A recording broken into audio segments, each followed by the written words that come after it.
بيراميدز هيلعب يوم الجمعه، فالاهلي هيلعب الخميس وبيراميدز هيلعب الجمعه. فانت معنى ان انت تتصدر بفارق نقطتين، فهنا بتصدر مشكله للمنافس بتاعك، بيبقى فيه توتر ان انت لازم تكسب لان خلاص الاهلي طلع. فبيبقى ان شاء الله وارد جدا جدا ان بيراميدز يتعادل يوم الجمعه، وكده يبقى الاهلي الاول بفرق نقطة.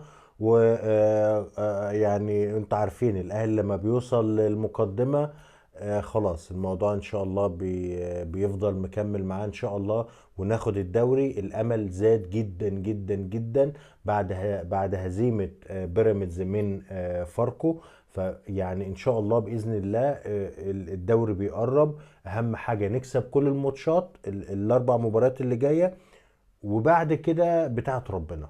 يعني زي ما قلنا قبل كده في فيديوهات سابقة، اعمل اللي عليك وبعد كده ربنا اللي يريده هيكون.